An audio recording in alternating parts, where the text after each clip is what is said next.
Hello students, my name is Vatsala Singh. Welcome to Alpine classes. आज हम पढ़ेंगे क्लास 11th का chapter first, business, trade and commerce. तो पहले हम देखेंगे कि बिजनेस क्या होता है। बिजनेस क्या होता है? बिजनेस का मतलब है बिजी होना। पर क्या सिर्फ बिजी रहना ही बिजनेस है? आप कहीं बिजी हैं, कहीं कॉल पे बिजी हैं या गेम खेल रहे हैं, तो क्या आप बिजनेस कर रहे हैं? नहीं। तो किस तरह से बिजी रहना है, किस एक्टिविटी में बिजी रहना बिजनेस कहलाएगा? किस एक्टिविटी में? इकोनॉमिक एक्टिविटी में। अगर आप किसी तरीके के इकोनॉमिक एक्टिविटी में बिजी रहते हैं तो उसे क्या कहेंगे? बिजनेस कहेंगे। इकोनॉमिक एक्टिविटी क्या होती है? ऐसी एक्टिविटी जिसे हम मॉनेटरी टर्म में मेजर कर सकें, जिससे आपको इनकम जनरेट हो, जिससे आप इनकम जनरेट करते हैं, उसे हम क्या कहते हैं? Economic activity. ठीक है, तो कोई ऐसी एक्टिविटी में आपको बिजी रहना है जिससे आपको इनकम जनरेट हो, आप अपनी लाइवलीहुड के लिए जो वर्क करते हैं, जिससे आपकी अर्निंग होती है, रेवेन्यू जनरेट होता है, तो ऐसी एक्टिविटी को क्या कहेंगे? हम इकोनॉमिक एक्टिविटी कहेंगे। ठीक है, तो बिजनेस का मतलब क्या है? Business is literally meaning of business is busy. Business का मतलब क्या है? बिजी रहना। कैसी एक्टिविटी में? इकोनॉमिक एक्टिविटी में।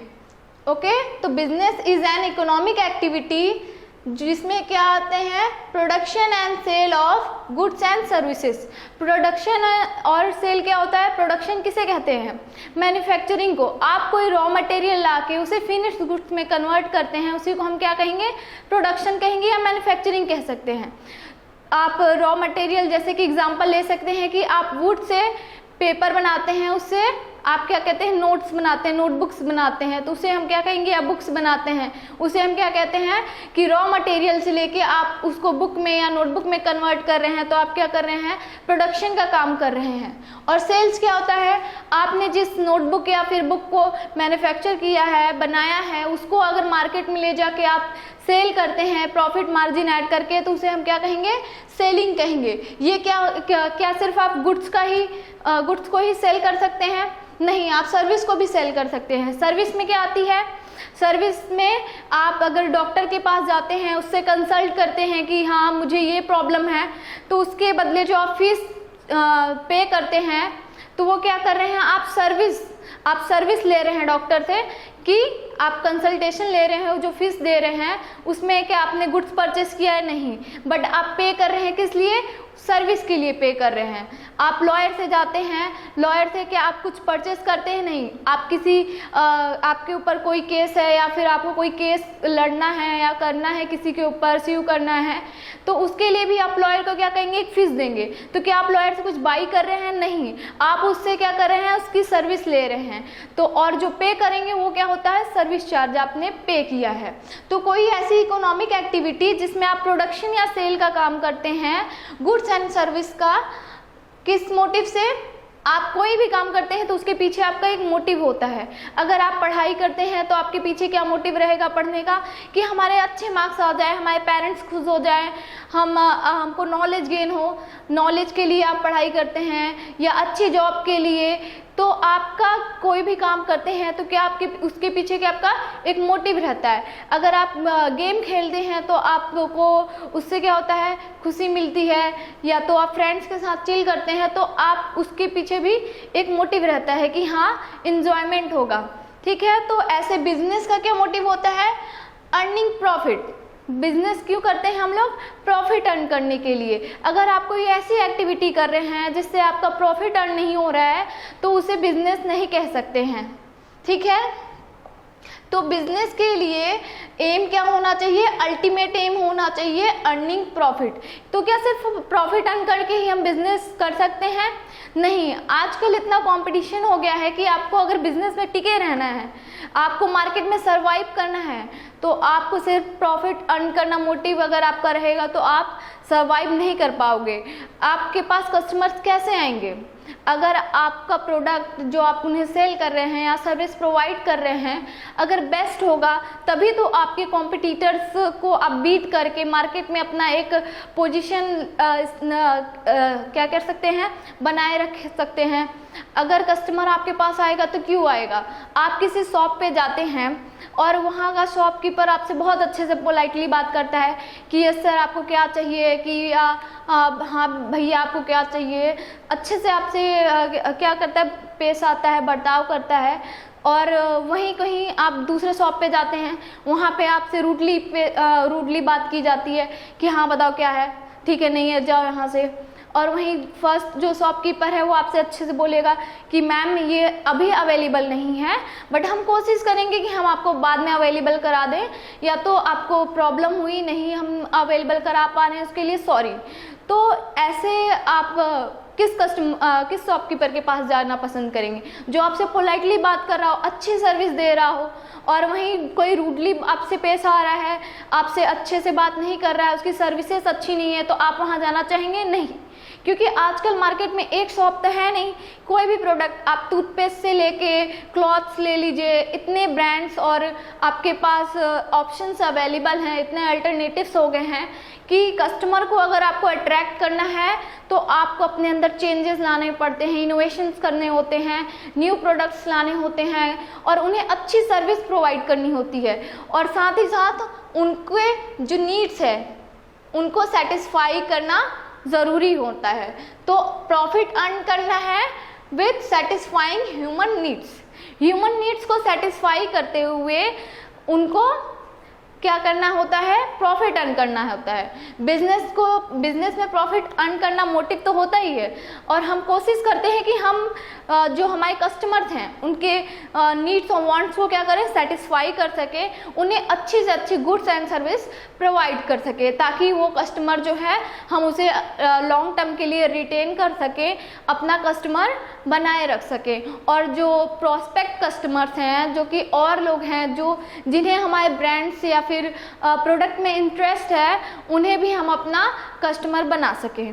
तो बिजनेस क्या होता है? बिजनेस मतलब बिजी रहना। बिजनेस मतलब बिजी रहना कैसे? एक इकोनॉमिक एक्टिविटी में जिससे आपकी इनकम जनरेट होती है, और उसमें हम क्या वर्क करते हैं, प्रोडक्शन एंड सेल का। उसमें हम प्रोडक्शन और सेल का काम करते हैं, किसके? गुड्स एंड सर्विसेज के, जिसमें हमारा मोटिव क्या होता है, प्रॉफिट अर्न करना विद सेटिस्फाइंग ह्यूमन नीड्स। हमारे कस्टमर्स को सेटिस्फाई करते हुए हमें प्रॉफिट अर्न करना। एक ऐसी इकोनॉमिक एक्टिविटी जिसमें बिजी रहना है और क्या करना है, प्रोडक्शन और सेल का काम करना है, साथ ही साथ प्रॉफिट अर्न करना है हमारे कस्टमर्स को सेटिस्फाई करते हुए। ठीक है, तो समझ गए आप लोग बिजनेस क्या होता है। अब देखते हैं हम लोग बिजनेस की शुरुआत कैसे हुई। अभी आप कहीं शॉप पे जाते हैं और आपको कोई चीज़ पसंद आ जाती है, तो आप क्या करते हैं, उसे खरीद लेते हैं। या तो आपके पास पैसे नहीं होते हैं तो आप पेमेंट कर देते हैं, ऑनलाइन पेमेंट, यूपीआई से, फ़ोन पे से, गूगल पे से, पेटीएम, बहुत से ऑप्शंस आपके पास अवेलेबल हैं। लेकिन अगर आप पहले की बात करें तो पहले इतने मीन्स नहीं थे, इतने रिसोर्सेस या फिर ट्रांसपोर्ट के साधन नहीं थे, तो लोग दूर से जाते थे एक जगह से दूसरी जगह, और इतने कैश उन लोग रख नहीं सकते थे, क्योंकि पहले क्या चलते थे, कॉइन्स चलते थे। कॉइन्स चलते थे तो बहुत ज़्यादा कॉइन्स क्या होता है, कॉइन्स अगर ज़्यादा है आप कैरी करेंगे तो वो हैवी हो जाएगा, और लूटपाट का यानी पहले सुने होंगे डकैती या फिर डाकू ऐसे लोग आते थे, तो उसका भी डर होता था, तो ज़्यादा उन लोग कॉइन्स क्या होता है कैरी नहीं कर पाते थे। तो उन लोग कैसे परचेस करते थे, अगर उन्हें कोई चीज़ें पसंद आ गई, उनके पास एट द टाइम जब वो परचेस कर रहे हैं उतना कैश अवेलेबल नहीं होगा, तो किस तरीके से परचेस करते थे।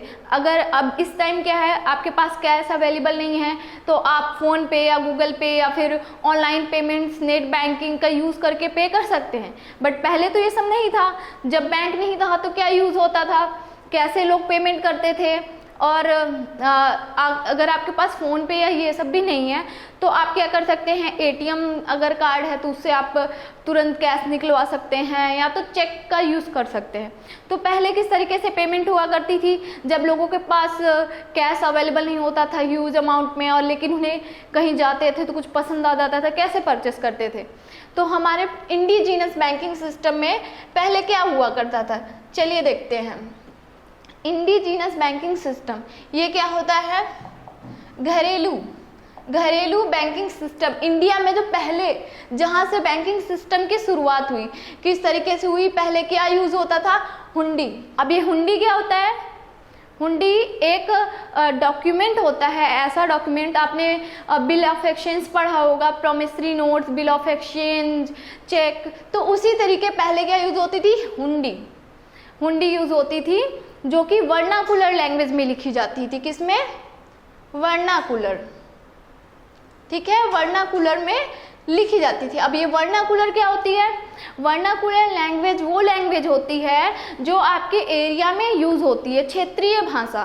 जैसे आप जिस भी एरिया में रहते हैं, बिलोंग करते हैं, वहाँ पे कौन सी लैंग्वेज यूज़ की जाती है, हिंदी, भोजपुरी, गुजराती, मराठी, तेलुगु। तो जो आपके एरिया में आप जहाँ रह रहे हैं वहाँ पे जो लैंग्वेज यूज़ होती है उसे हम क्या कहते हैं, वर्नाकुलर लैंग्वेज कहते हैं। तो हमारी हुंडी किस में रहती थी, वर्नाकुलर, जहाँ पे उस एरिया में जो लैंग्वेज यूज़ होती थी उसी में वो लिख के दिया जाता था। अब देखते हैं हुंडी क्या है। Hundi as an instrument of exchange, ये एक इंस्ट्रूमेंट है किसका, एक्सचेंज का, जिसके थ्रू आप क्या करते हैं, कोई प्रोडक्ट परचेस करते थे और आपके पास अगर कैश अवेलेबल नहीं है तो आप उसके लिए क्या करते थे, हुंडी लिखते थे। जो बायर, हुंडी कौन लिखता है, बायर किसको प्रॉमिस करता है, एक प्रॉमिस नोट होता है, प्रॉमिसरी नोट आप कह सकते हैं इसे, किसके लिए, सेलर के लिए लिखता है, ठीक है। इसे कौन लिखता है, बायर लिखता है सेलर के लिए, जो कि वर्नाकुलर लैंग्वेज में होती थी, ठीक है। तो हुंडी क्या होता है, एक इंस्ट्रूमेंट है exchange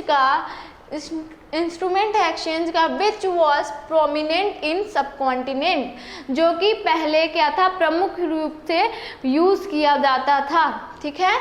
it involves a contract विच, इसमें कुछ चीजें इन्वॉल्व हैं, देखते हैं क्या इन्वॉल्व है। Warrant the payment of money पे करने की वारंटी, ठीक है। टू द प्रॉमिस और ऑर्डर विच इज अनकंडीशनल, एक अनकंडीशनल प्रॉमिस या ऑर्डर होता है, ठीक है। Capable of change through transfer by valid negotiation, जो कि कैसे चेंज किया जा सकता है, वैलिड नेगोशिएशन के थ्रू उसे हम चेंज कर सकते हैं। चलिए एग्जाम्पल समझते हैं इसे और अच्छे से, ठीक है। तो हुंडी क्या होता है, ठीक है। मान लीजिए एक सेलर है राम, ठीक है, ये क्या है, सेलर है राम, और इनके पास श्याम आते हैं, राम श्याम, ये क्या है, बायर, ये आपके बायर हैं। राम सेलर है और श्याम क्या है, बायर है। श्याम को राम के यहाँ से कोई प्रोडक्ट पसंद आ जाता है जिसकी कॉस्ट क्या रहती है, 1000 रुपीज़। कॉस्ट क्या है प्रोडक्ट की, 1000 रुपीज़ होती है।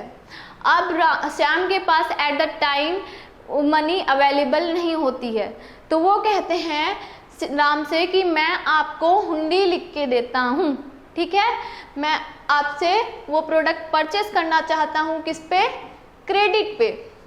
क्रेडिट मतलब उधार पे, ठीक है, कि आप मुझे वो प्रोडक्ट अभी दे दीजिए, एक टाइम के बाद, ये आप मान लीजिए 1 मंथ के बाद मैं आपको 1000 पे कर दूंगा जब मैं आपके यहाँ वापस आऊँगा। तो क्योंकि उस टाइम ट्रांसपोर्ट के साधन बहुत कम हुआ करते थे, कार और ट्रेन, एरोप्लेन ये सब तो हुआ नहीं करती थी, तो लोग तुरंत तो आना जाना उन लोगों का पॉसिबल नहीं होता था, लोग दूर से आते थे कुछ परचेस करने। तो श्याम कहते हैं अब 1 मंथ बाद मैं वापस आऊँगा यहाँ पे, तब मैं आपको 1000 क्या करूँगा, पे कर दूँगा, क्योंकि इस टाइम अभी मेरे पास इतने कैश अवेलेबल नहीं है। तो राम कहते हैं मैं कैसे मान लूँ कि आप मुझे 1 मंथ बाद पे कर देंगे।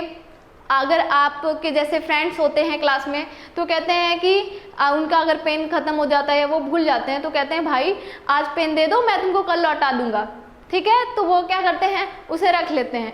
और आप फिर पूछेंगे कि मेरी पेन दीजिए, तो वो कहेंगे कि नहीं, हम कब लिए तुम्हारी पेन, है ना। तो अगर राम कहते हैं ठीक है मैं आपको प्रोडक्ट तो दे दूं, पर क्या गारंटी है कि आप मेरा पैसा 1 मंथ बाद पे ही कर देंगे, आप मुकर गए मुझे पहचानने से। तो श्याम क्या कहते हैं कि नहीं, मैं तुम्हें रिटर्न प्रॉमिस करता हूँ। क्या करता हूँ, एक रिटर्न प्रॉमिस करेगा, ठीक है। रिटर्न प्रॉमिस क्या हुआ, आप लिख के देंगे उसमें कि मैं इतनी तारीख को इतने मतलब टाइम बाद राम को सर्टेन अमाउंट जो 1000 है वो मैं पे कर दूंगा, ठीक है। उसमें स्टैंप लगा के जैसे साइन करके होता है ना कि हम लिख के दे रहे हैं। तो श्याम कहते हैं कि मैं आपको रिटर्न प्रॉमिस कर रहा हूँ कि आफ्टर 1 मंथ मैं आपको 1000 पे कर दूंगा, ठीक है। तो ये क्या हुआ, उन्होंने प्रॉमिस किया कि 1 मंथ बाद वो पे कर देंगे राम को। इतना समझ में आ गया। चलिए आगे देखते हैं। तो इसमें उन्होंने क्या किया, प्रॉमिस किया पे करने के लिए, ठीक है। किस लिए, पे करने के लिए।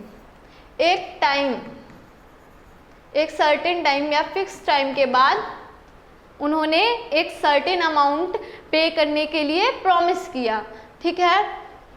ये हो गया।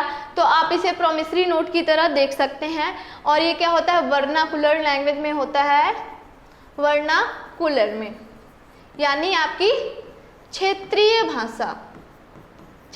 भाषा को हम क्या कहेंगे, वर्नाकुलर लैंग्वेज कहेंगे, ठीक है। हुंडी किस में होती है, क्षेत्रीय भाषा में होती है, जिसमें आप प्रॉमिस करते हैं या कह सकते हैं वारंटी देते हैं कि हाँ मैं आपको एक सर्टेन अमाउंट पे करूँगा, ठीक है।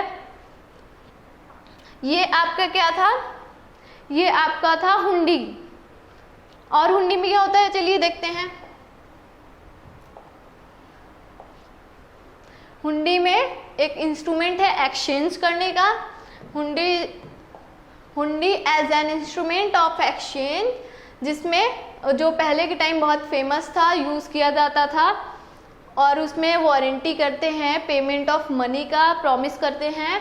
और उसमें क्या होता है, ये प्रॉमिस क्या होना चाहिए, अनकंडीशनल होना चाहिए। जब आप पेमेंट करने आए तो आप ऐसा नहीं कह सकते हैं कि नहीं अब आप ये चीज़ करेंगे तो ही मैं आपको पे करूँगा।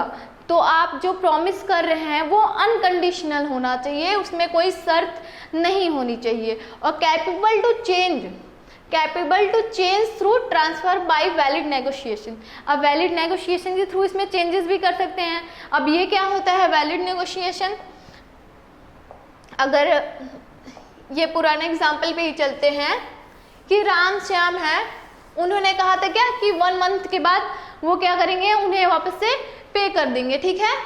1 मंथ के बाद राम को श्याम पे कर देंगे, ठीक है।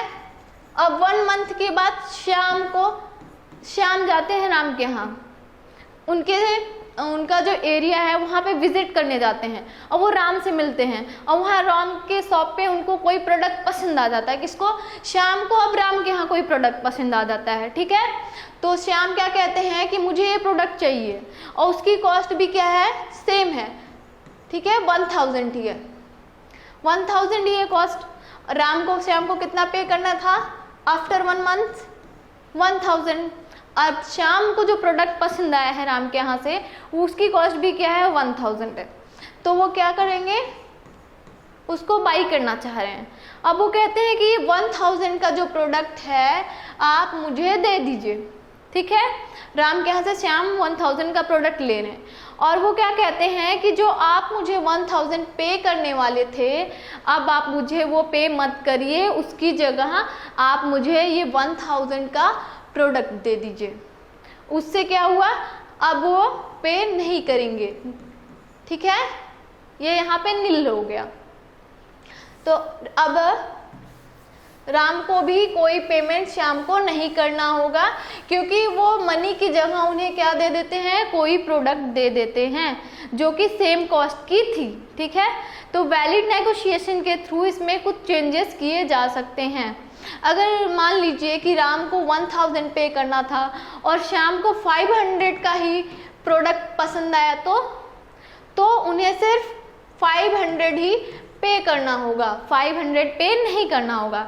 तो ऐसे कुछ चेंजेस किए जा सकते थे जो कि वैलिड हो। ठीक है, जो कि वैलिड हो। ये है आपका हुंडी। और ये क्या है, hundi as practice by Indian merchant community. यहाँ ये पहले कहाँ ज़्यादातर यूज़ होती थी, इंडियन मर्चेंट्स के द्वारा यूज़ किया जाता था। तो ये आपकी हुंडी है। ठीक है, अब हम देखते हैं हुंडी कितने टाइप्स की होती है। आप चेक पढ़े होंगे, बिल ऑफ एक्सचेंज पढ़े होंगे, उसमें भी आपको टाइप्स मिला होगा। तो ऐसे ही हुंडी के टाइप्स होते थे। तो कौन सा हुंडी, पहला देखते हैं हम धनी जोग हुंडी। ठीक है, पहले ये देखते हैं दर्शनी क्यों लिखा है। ये ब्रॉडर क्लासिफिकेशन है, ये दो टाइप्स के होते हैं, दर्शनी और मुद्दती। दर्शनी क्या होता है, देखिए जैसे नाम से ही लग रहा है, दर्शन। दर्शन करना मतलब क्या होता है कि आपने सुना होगा प्रभु आपके दर्शन हो गए, यानी कि मैंने आपको देख लिया है ना। तो ये दर्शनी हुंडी क्या होती है कि दर्शन, जैसे दर्शन मतलब क्या होता है, देखना। देखने मतलब कि दिखाया, जब इसको प्रेजेंट किया जाए, दिखाया जाए, तब आप इसका पेमेंट करेंगे। ठीक है, तो दर्शनी हुंडी क्या होता है, जब इसको प्रेजेंट किया जाएगा, जब भी इसको दिखाया जाएगा, तब आपको इसका पेमेंट करना पड़ेगा। अब मुद्दती हुंडी क्या होता है, मुद्दती आपने सुना होगा, मुद्दत से इंतज़ार है इस चीज़ का, आपने सुना होगा, ये उर्दू वर्ड है ना, मुद्दती। मुद्दत मतलब टाइम, या फिर आप इससे याद कर सकते हैं, लास्ट में देखिए TI है ना, मुद्दती। तो TI से आप याद कर सकते हैं टाइम।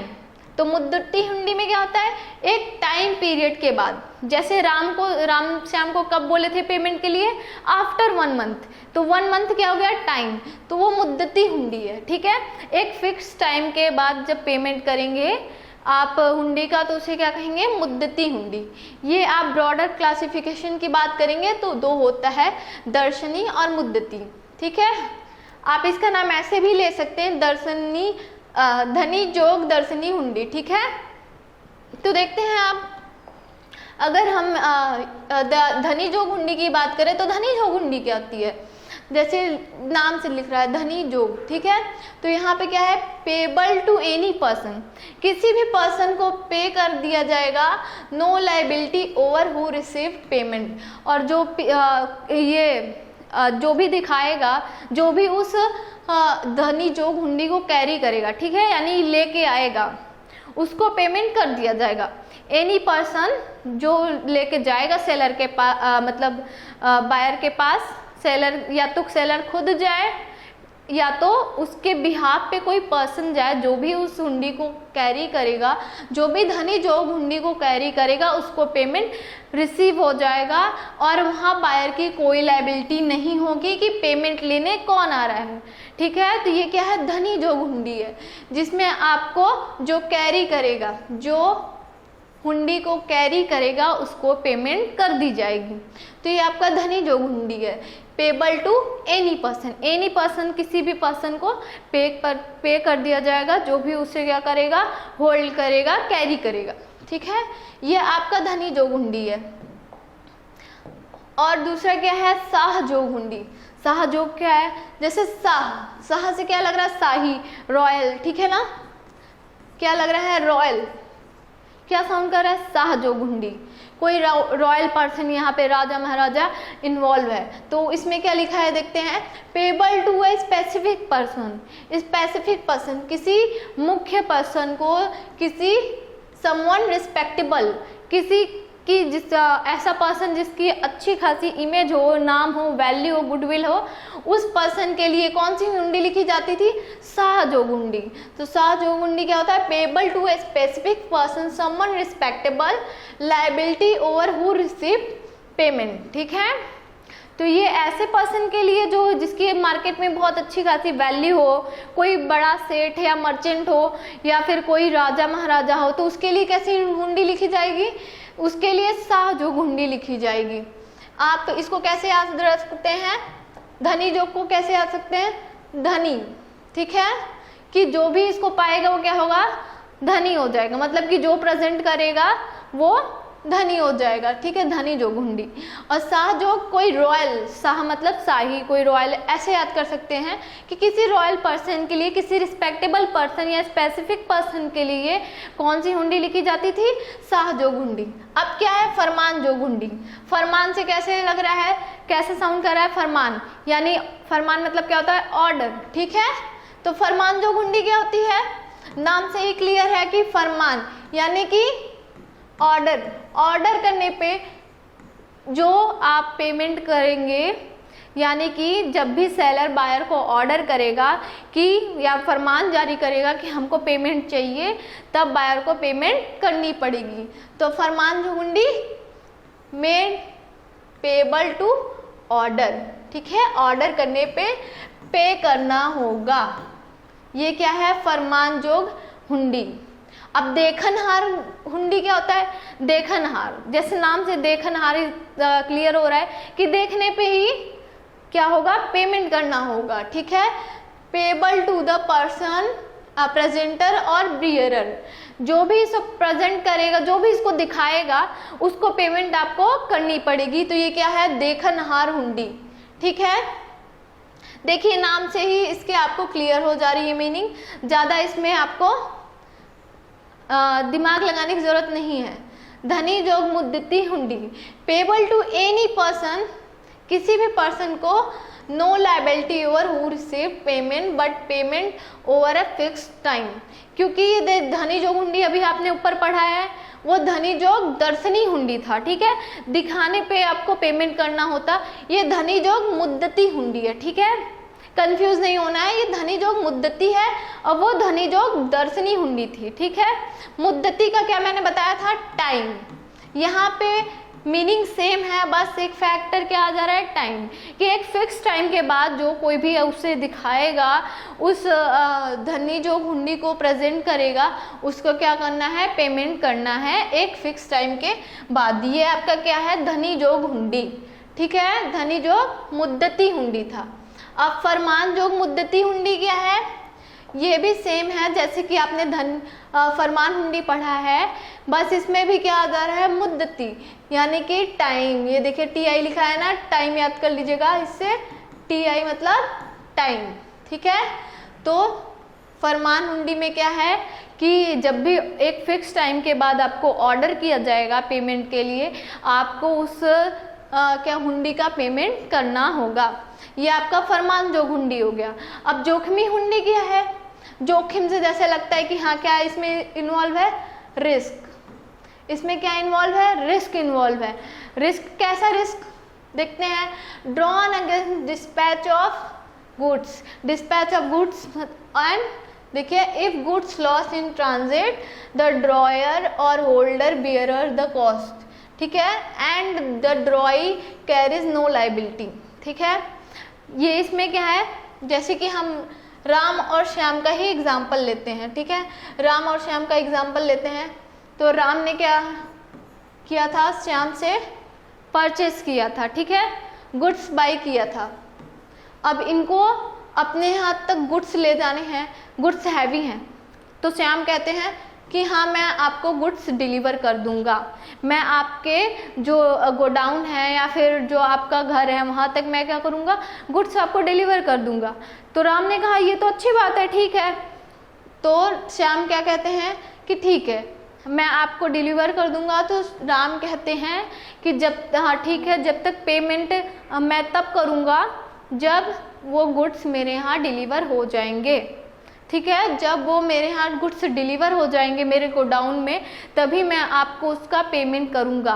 और अगर रास्ते में गुड्स डिस्ट्रॉय हो जाते हैं या उसे लॉस्ट हो जाता है, या तो उसे कोई थीप या चोरी कर लेता है, या तो उसमें कुछ नुकसान होता है, तो उसका उसके लिए मैं जिम्मेदार नहीं रहूँगा, उसका लॉस आपको ही बियर करना होगा। किसको बियर करना पड़ेगा?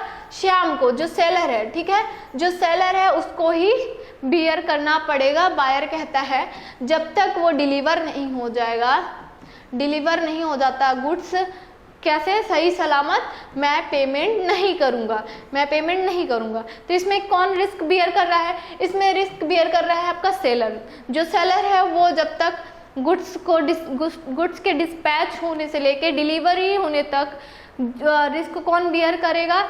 ये श्याम करेगा, ठीक है। सेलर जो है वो रिस्क बियर करेगा। और अगर आपके ट्रैवलिंग में कोई नुकसान हो जाता है, कोई लॉस्ट हो जाता है, तो उसको कौन बियर करेगा? उसको सेलर बियर करेगा, ठीक है। समझ में आ रहा होगा आपको, नाम से ही जोखिमी हुंडी लिखा हुआ है, तो इसमें रिस्क इन्वॉल्व है, ठीक है। ये आपका क्या हो गया? जोखिमी हुंडी, यानी रिस्क है जिसे कौन बियर कर रहा है? सेलर बियर कर रहा है, जब तक कि वो डिलीवर नहीं हो जाता है, ठीक है। अब आगे देखते हैं इंटरमीडियरीज के बारे में हम पढ़ेंगे, ठीक है। राइज ऑफ इंटरमीडियरीज, अब ये क्या होते हैं? ठीक है, अब इसके बारे में पढ़ेंगे इंटरमीडियरीज क्या होते हैं। चलिए एग्जाम्पल से समझते हैं कि ये क्या होते हैं, ठीक है।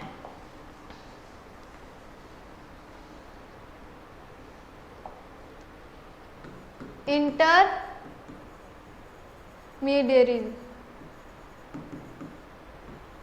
ठीक। अब ये क्या होते हैं?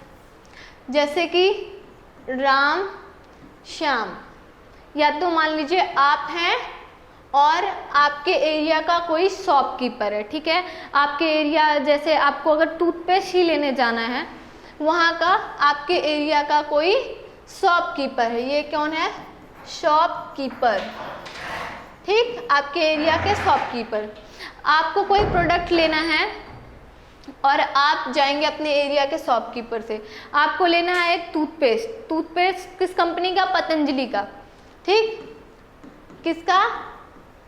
पतंजलि, पतंजलि का आप टूथपेस्ट लेने जा रहे हैं। आप शॉपकीपर से जाके क्या कहेंगे?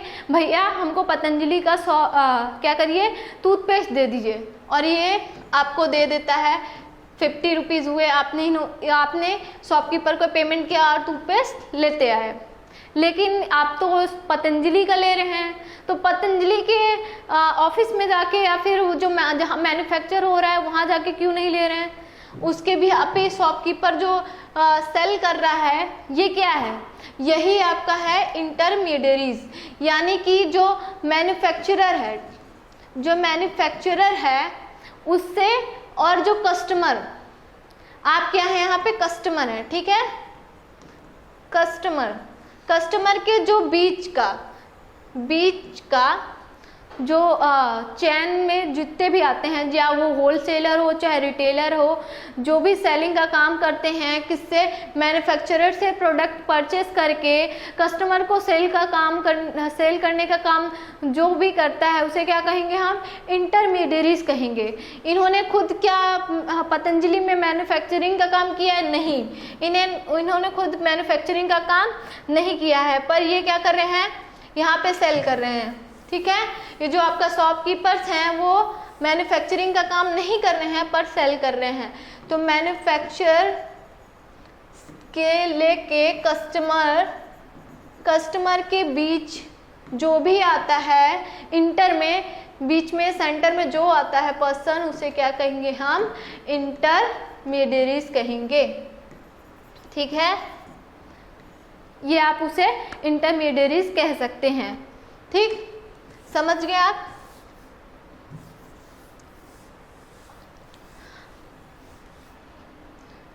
अब आगे देखते हैं इंटरमीडियरीज क्या होता है डिटेल में, ठीक है। ये प्रोमिनेंट रोल प्ले करते हैं किसमें? प्रमोशन ऑफ ट्रेड में। ट्रेड को प्रमोट करने में कैसे ये रोल प्ले करते हैं?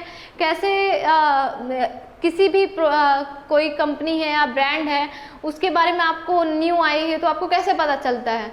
कौन उसको प्रमोट करता है? जैसे आप शॉप पे किस लिए गए थे? पतंजलि का टूथपेस्ट लेने, पर वहाँ आप देखते हैं कि एक नया टूथपेस्ट आया है नई कंपनी का जिसके बारे में आपको कोई आइडिया नहीं है, बट आप उसको देख के थोड़ा अट्रैक्ट होते हैं, तो उसके बारे में आपको नॉलेज कैसे मिलेगी? आपने उसका ऐड नहीं देखा है पहले कभी, बट आप एट द टाइम उसके बारे में जानना चाहते हैं, तो आपको उसके बारे में किस तरीके से पता चलेगा? आपको जो शॉपकीपर है जहाँ पे आप परचेस करने गए थे, आप उससे पूछते हैं कि भैया ये किस कंपनी का टूथपेस्ट है, तो वो उस प्रोडक्ट या ब्रांड के बारे में आपको इन्फॉर्म करता है मतलब प्रमोट करता है। उसके थ्रू क्या हो रही है, आपको उस पर्टिकुलर ब्रांड या फिर टूथपेस्ट या फिर जो भी प्रोडक्ट है उसके बारे में आपको क्या हो रहा है, नॉलेज मिल रहा है, उसके फीचर्स या फिर डिमेरिट्स या फिर उसके जो क्या बोलते हैं नुकसान हैं या फिर फ़ायदे हैं आपको पता चलता है। ठीक है, आपको वो बताता है कि हाँ ये प्रोडक्ट न्यू आया है मार्केट में और इसमें ये क्वालिटीज़ हैं या और ये इससे सस्ता है या फिर महंगा है लेकिन अच्छा है, जो भी है वो क्वालिटीज़ के बारे में उस प्रोडक्ट के बताता है। तो वो क्या काम कर रहा है, वो उस पर्टिकुलर ट्रेड या ब्रांड को प्रमोट करने का काम कर रहा है। कौन काम कर रहा है? जो इंटरमीडियरीज होते हैं हमारे शॉपकीपर्स, रिटेलर्स, होलसेलर। अब होलसेलर क्या होता है? होलसेलर दो टर्म्स आते हैं, होलसेलर और रिटेलर। ठीक है, रिटेलर,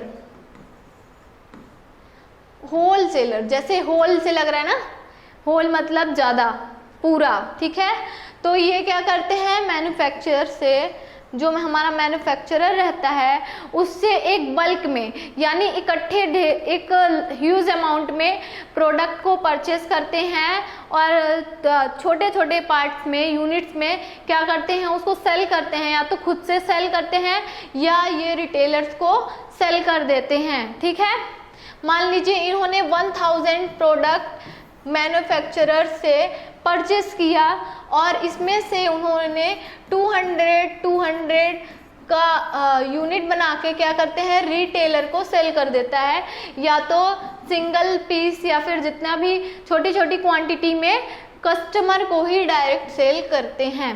तो ये कौन हुए, ये होलसेलर हुए जो बल्क में प्रोडक्ट खरीदते हैं, जो बल्क में प्रोडक्ट परचेस करते हैं, किस लिए, सेलिंग करने के लिए।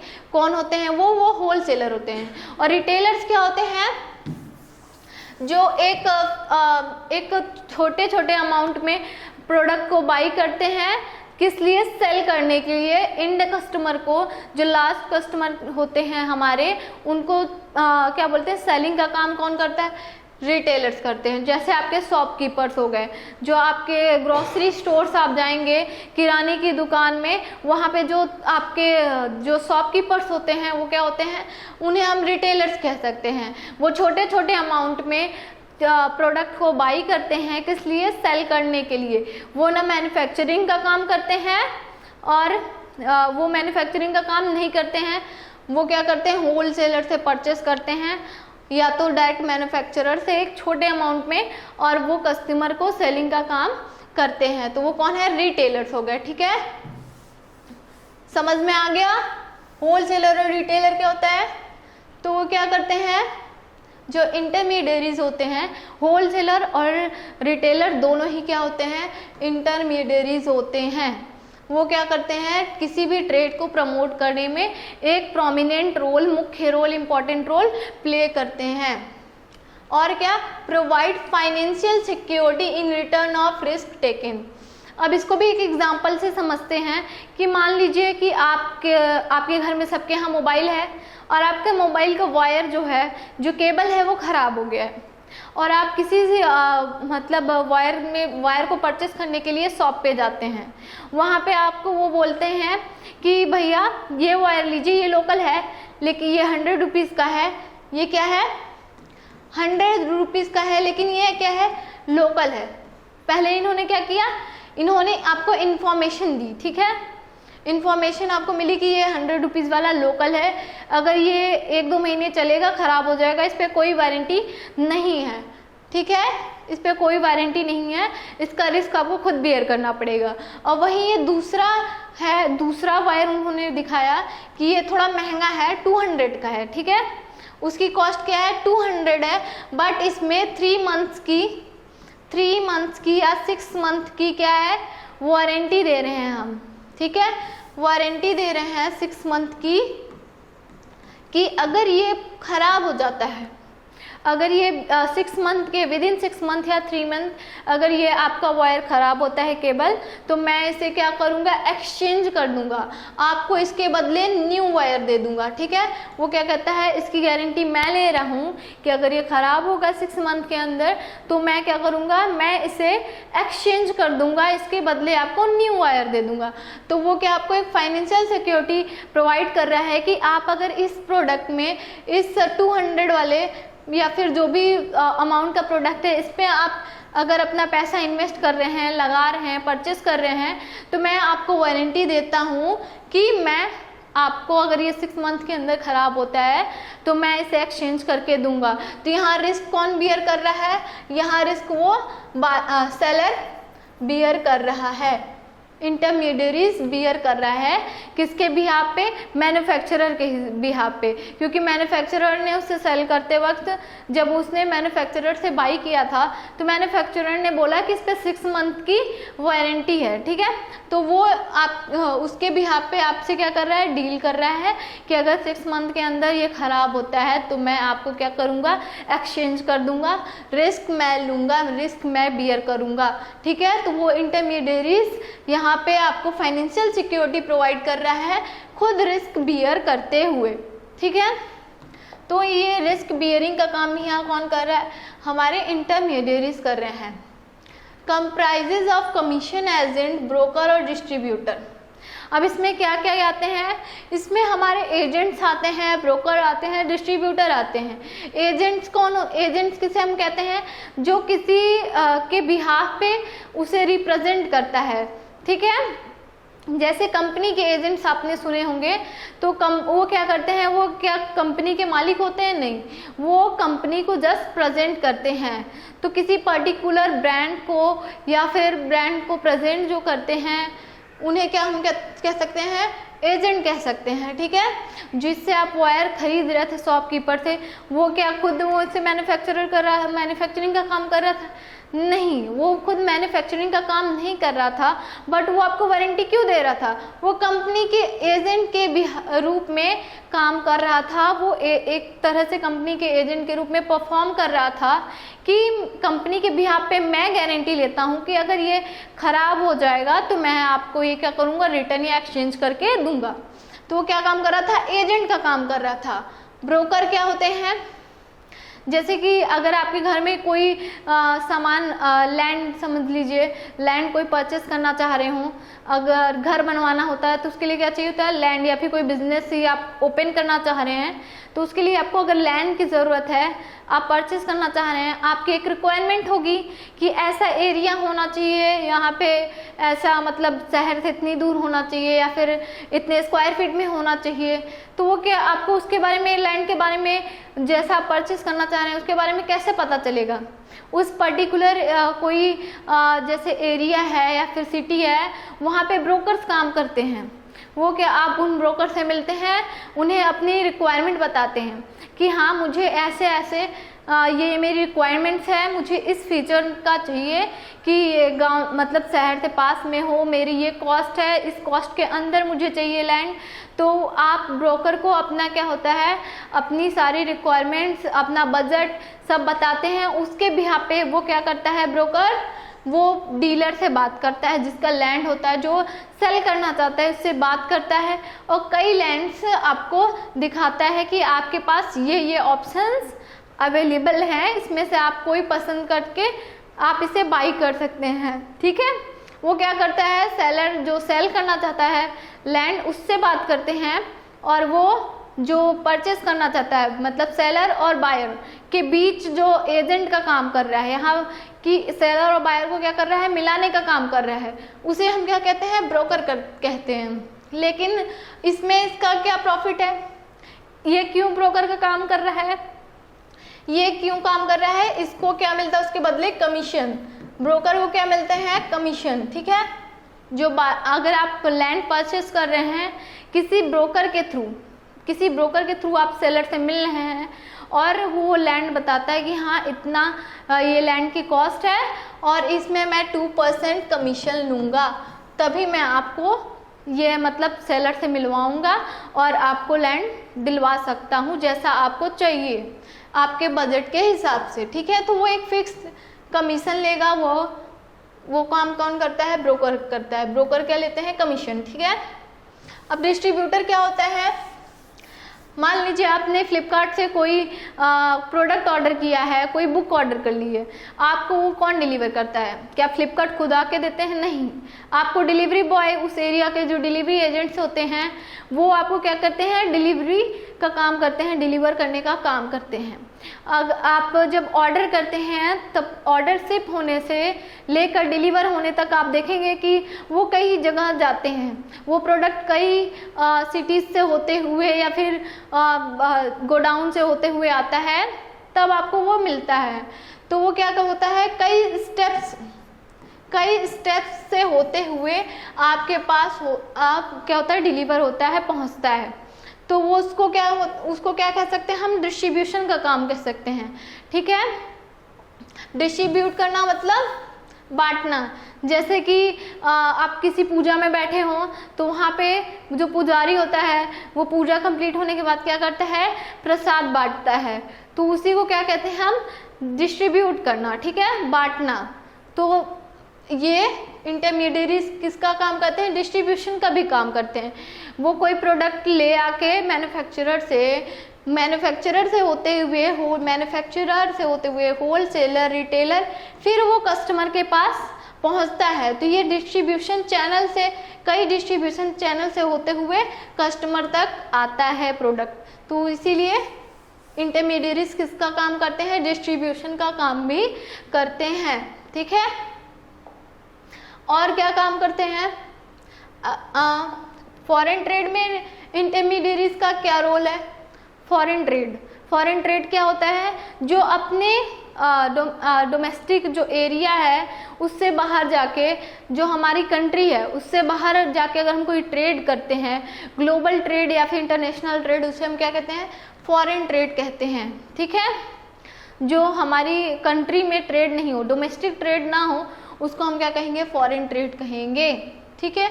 अब ये क्या होता है? फॉरेन ट्रेड में इंटरमीडियरीज का क्या रोल है? ये क्या है? Foreign trade were financed by loan, ठीक है। बैंक्स का एग्जांपल लेते हैं हम यहाँ पे, बैंक्स का। मान लीजिए आप ट्रिप पे जाते हैं अमेरिका, वहाँ पे आपको कोई प्रोडक्ट पसंद आ जाता है, तो आप उसे कैसे परचेस करेंगे? आप यहाँ पे तो इंडिया में आपको कोई प्रोडक्ट पसंद आया तो आप उसे रुपीज़ पेमेंट करेंगे, इंडियन रुपी, और उस प्रोडक्ट को परचेस कर लेंगे। लेकिन अगर आप जाएंगे अमेरिका तो वहाँ तो डॉलर चलता है, ठीक है। तो आप उसका पेमेंट कैसे करेंगे? आपके पास तो इंडियन रुपी है, क्योंकि आपके इंडिया में तो आपके फादर को या फिर आपको, अगर आपकी इनकम हो रही है तो आपको किस में रिसीव हो रही है? इंडियन रुपीज़ में। तो आप वहाँ पे फॉरेन में यूएस डॉलर कैसे पे करेंगे, ठीक है। तो वो आप क्या करेंगे? अपने बैंक के पास जाएंगे, आप कहेंगे कि आप हमसे इंडियन रुपी ले लीजिए, ठीक है, आप मुझसे इंडियन रुपी ले लीजिए और बदले में क्या करिए? मुझे यूएस डॉलर्स दे दीजिए, ठीक है। यानी एक्सचेंज का काम कर रहे हैं, यहाँ पे आप एक्सचेंज का काम कर रहे हैं, ठीक। या तो आप एज अ लोन भी ले सकते हैं बैंक से। तो बैंक आपका क्या कर रहा है? आपसे इंडियन रुपी लेके आपको यूएस डॉलर दे रहा है, ठीक है, प्रोवाइड करा रहा है। किस लिए? ताकि आप फॉरेन में भी जाके ट्रेड कर सकें, ठीक। ये पॉइंट समझ में आ गया। चलिए नेक्स्ट पॉइंट देखते हैं क्या है। Letter with emergence of credit transaction export exceed import and benefited indigenous banking system, ठीक है। बाद में क्या हुआ कि हमारे यहाँ हम लोगों ने एक्सपोर्ट को क्या किया? एक्सीड कर दिया, एक्सपोर्ट को बढ़ा दिया, ठीक है, इंक्रीज कर दिया, और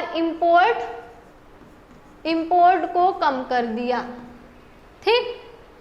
एक्सपोर्ट बढ़ाएंगे तो क्या होगा, हम अगर अपना सामान कहीं बाहर कंट्री में सेल करेंगे तो क्या होगा, वहाँ की करेंसी इंडिया में आएगी, तो इससे हमारा क्या होगा, इंडिया का ग्रोथ होगा।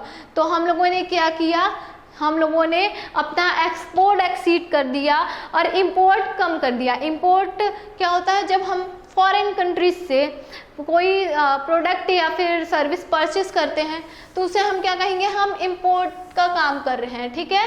जब हम खुद बाई करेंगे, ठीक है, जब हम बाई करेंगे फॉरेन कंट्री से तो हम उसे क्या कहेंगे, इंपोर्ट करेंगे, इंपोर्ट करना कहेंगे, ठीक है। अगर हम बाई कर रहे हैं तो इंपोर्ट कहेंगे, और अगर हम सेल कर रहे हैं, अगर हम सेल कर रहे हैं तो हम उसे क्या कहेंगे, एक्सपोर्ट, कि हम गुड्स या प्रोडक्ट्स का, सर्विस का एक्सपोर्ट कर रहे हैं। बाई करेंगे तो क्या कहेंगे, इंपोर्ट, और सेल करेंगे तो एक्सपोर्ट। तो इंडियन बैंकिंग कैसे क्या हुई, इंडियन बैंकिंग कैसे राइज हुई, कैसे उसको क्या बोलते हैं, एक हाइट मिली या फिर पीक पे गई, कैसे उन्होंने अपना एक्सपोर्ट इंक्रीज कर दिया और इंपोर्ट कम कर दिया। तो इससे क्या हुआ, फॉरेन करेंसी इंडिया में ज़्यादा आई और इंडियन करेंसी फॉरेन में कम गई, ठीक है। जैसे कि आप एग्जांपल ले सकते हैं कि आपके पास 10 लड्डू हैं, ठीक है। आप हैं, आपके भाई बहन हैं, आप 2 भाई बहन हैं, दोनों के पास 10 लड्डू थे, ठीक। तो आपका पहला भाई जो है, जो आपका ब्रदर है, उसने अपने पूरे लड्डू खा लिए और आपने अपने 5 लड्डू खाए और 5 बचा लिए हैं, ठीक है। 5 ही लड्डू आपने क्या किया, फिनिश कर लिया, 5 रखा है।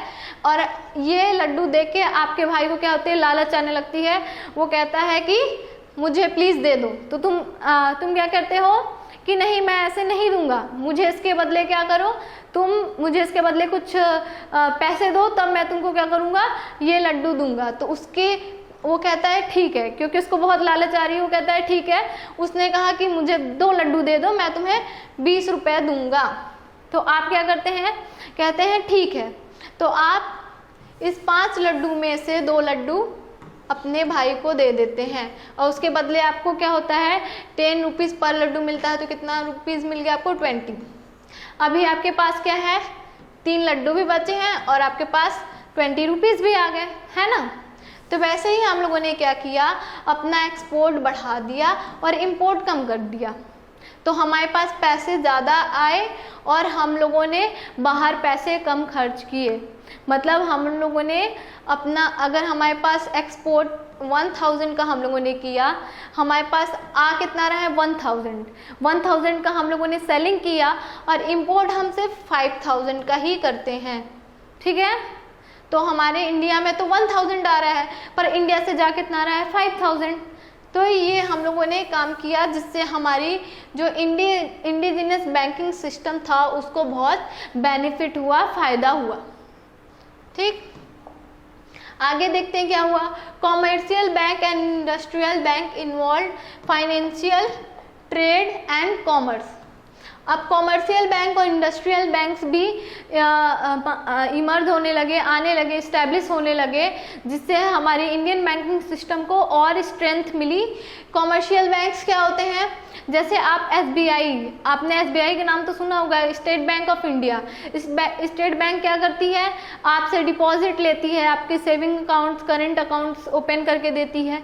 वो क्या करती है, डिपॉजिट एक्सेप्ट करती है और लोन प्रोवाइड करने का काम करती है कस्टमर्स को, ठीक है। जो जनरल सिटीजन्स हैं उन लोगों को क्या काम करती है, वो डिपॉजिट एक्सेप्ट करती है और लोन प्रोवाइड करने का काम करती है, उसे हम कॉमर्शियल बैंक कहते हैं। इंडस्ट्रियल बैंक्स क्या हो गए, अगर आप कोई बिजनेस सेट करना चाहेंगे तो आपको एक ह्यूज अमाउंट में लोन चाहिए होगा, अमाउंट चाहिए होगा, तो मनी चाहिए होगा, तो आप कहाँ से परचेस करेंगे, मतलब कहाँ से उसको बोरो करेंगे, कहाँ से लोन लेंगे। उसके लिए आप इंडस्ट्रियल बैंक के पास जाएंगे कि हाँ मैं ये बिज़नेस सेट करना चाहता हूँ या अपने बिज़नेस को एक्सपेंड करना चाहता हूँ, तो उसके लिए आपको लोन लेना है, तो आप इंडस्ट्रियल बैंक्स के पास जाएंगे। तो हमारे इंडिया में फिर क्या हुआ, कॉमर्शियल बैंक्स और इंडस्ट्रियल बैंक्स भी इन्वॉल्व हुए उसका भी क्या हुआ, इस्टेब्लिशमेंट हुआ, वो भी मार्केट में आने लगे। ठीक है, इससे इंडियन बैंकिंग और भी स्ट्रेंथन हुई, उसे बल मिला। Agriculture bank involve to provide short term and long term finance to agriculturist. Agriculturist कौन, जो हमारे फार्मर्स हो गए हैं, किसान हो गए हैं, उनके लिए, उनको अगर लोन चाहिए तो उनको कौन लोन प्रोवाइड करता है, एग्रीकल्चरल बैंक्स। एग्रीकल्चरल बैंक्स आए, उन्होंने क्या किया, जैसे कि नाबार्ड, NABARD, नाबार्ड आया, वो कि ये नाबार्ड क्या है, ये एक एग्रीकल्चरल बैंक है। ठीक है, ये किस लिए इस्टेब्लिश हुआ, ये इस्टेब्लिश हुआ कि हमारे जो फार्मर्स हैं उन्हें लोन प्रोवाइड किया जा सके। नाबार्ड क्यों इस्टेब्लिश हुआ, ताकि वो जो हमारे फार्मर्स हैं उन्हें लोन दे सके, अगर उनकी फसल नष्ट हो जाती है या किसी भी तरीके से क्लाइमेट चेंज या इन्वायरमेंटल चेंज की वजह से, सूखा, बाढ़ की वजह से अगर उनकी फसल नष्ट हो जाती है तो उसको कौन हेल्प करेगा, उसे कौन फाइनेंस देगा, लोन कौन प्रोवाइड करेगा, हमारे एग्रीकल्चरल बैंक। जो एग्रीकल्चर बैंक आए वो फार्मर्स को हेल्प करने के लिए एग्रीकल्चर सेक्टर में क्या हुआ, बहुत हेल्प करने के लिए, जो लॉसेस हो रहे थे फार्मर्स, क्या होते हैं, आपने सुना होगा न्यूज़ में कि हाँ ये फार्मर को लॉस हो गया तो उसने क्या किया, सुसाइड कर लिया। तो ये सब रोकने के लिए बैंकिंग सिस्टम में एग्रीकल्चर बैंक्स इन्वॉल्व हुए, इंट्रोड्यूस किए गए, ताकि वो फार्मर्स को शॉर्ट टर्म या लॉन्ग टर्म जैसी उनकी रिक्वायरमेंट है उन्हें लोन प्रोवाइड करें, उन्हें फाइनेंस करें और उनको क्या करें, उनकी फसल को या एग्रीकल्चर को बचा सके। ठीक है, तो उसके लिए एग्रीकल्चर बैंक हमारे इंट्रोड्यूस किए गए। ठीक है, अब हम पढ़ते हैं मैरीटाइम ट्रेड। ये क्या होता है, आइए देखते हैं मैरीटाइम ट्रेड क्या होता है। समुद्री रास्ते से आपने सुना होगा ट्रेड होते हैं, तो उसे हम कहते हैं मैरीटाइम ट्रेड। ठीक है, trade maintain by mean of sea. जो समुद्री रास्ते से ट्रेड होता है उसे हम क्या कहेंगे, मैरीटाइम ट्रेड कहेंगे। इट रेफर्स टू द क्या होता है, trade maintain by sea means of sea is referred to as maritime trade. जो सी के थ्रू यानी समुद्र के थ्रू ट्रेड्स होते थे उसे हम क्या कहते हैं, मैरीटाइम ट्रेड। ठीक है, जैसे आपने सुना होगा कोलंबस समुद्र के रास्ते आया था और उसने क्या किया, अमेरिका की खोज कर दी, वास्को डी गामा आए। या पहले कैसे होता था, पहले लैंड पे इतना ज़्यादा कार या फिर ट्रेन या फिर एरोप्लेन तो चलती नहीं थी, तो लोग क्या करते थे, बड़ी बड़ी शिप के थ्रू क्या करते थे, एक कंट्री से दूसरी कंट्री आते थे, किस लिए, ट्रेड करने के लिए। तो जो समुद्री रास्ते से उन लोगों ने ट्रेड करने का स्टार्ट किया सिस्टम, उसे हमने क्या कहा, मैरीटाइम ट्रेड कहा। Maritime trade was another important branch of global trade network. Global trade network में ये एक और इम्पॉर्टेंट ब्रांच है। समुद्र के थ्रू जो ट्रेड होने लगे उससे क्या हुआ, नई नई कंट्रीज के बारे में पता चला कि हाँ यहाँ पे ये कंट्री है, यहाँ पे अनदर कंट्री है। हमको कैसे एक दूसरे कंट्री के बारे में पता चला, जब लोग समुद्री रास्ते से यहाँ से वहाँ आते थे तो उसे हम क्या कहते थे, मैरीटाइम ट्रेड हो रहा है।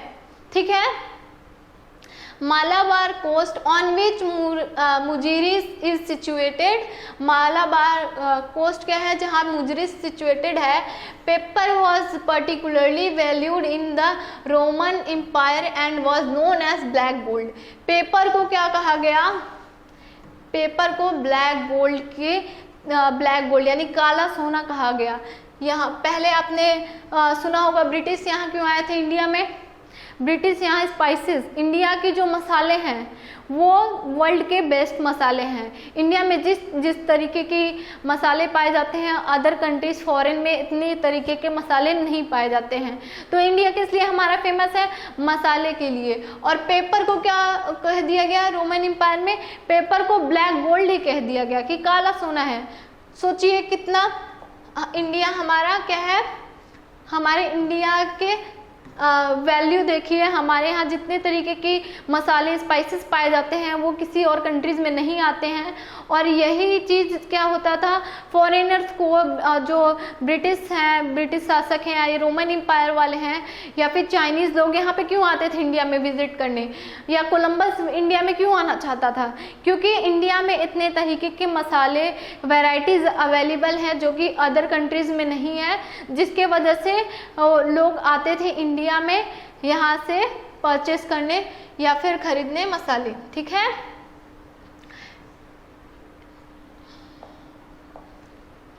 It was in the search or alternate route to India for spices that lead to discovery of America by Columbus। देखिए, कोलंबस भी यहाँ इंडिया क्यों आ रहा था, स्पाइसेस की सर्च में, और वो भटक के कहाँ चला गया, अमेरिका चला गया।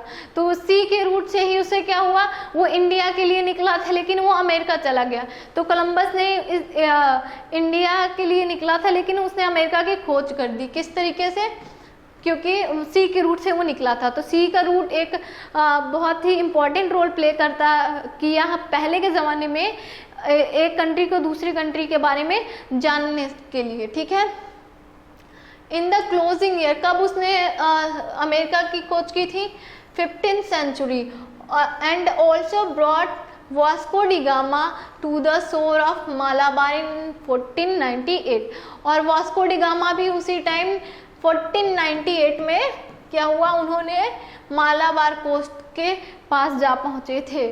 ठीक है, तो कोलंबस क्या हुआ, कोलंबस निकला था इंडिया के लिए लेकिन पहुंच गया अमेरिका, और वास्को डी गामा ने 1948 में मालाबार पहुंच गए थे। ठीक है, शोर ऑफ मालाबार, मालाबार के तट पे पहुंच गए थे। Calicut was such a bustling emporium that it was even visited by Chinese ship to acquire items।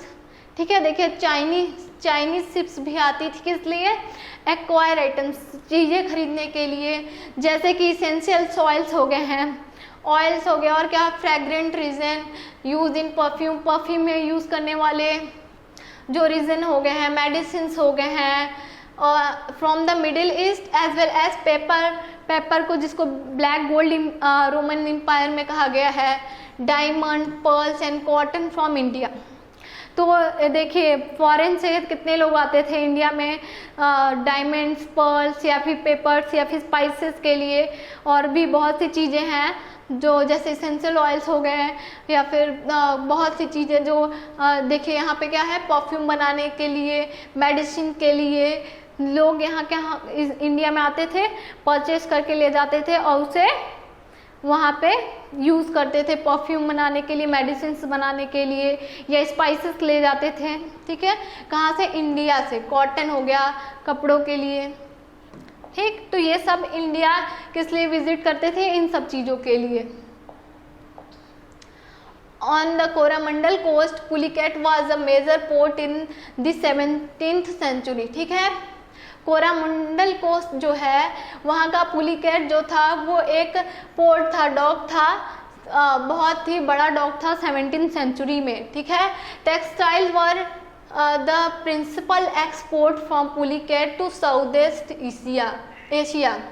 ठीक है, टेक्सटाइल का एक्सपोर्ट होता था मुख्य रूप से, ठीक है, पुलिकैट से लेके साउथ ईस्ट एशिया में।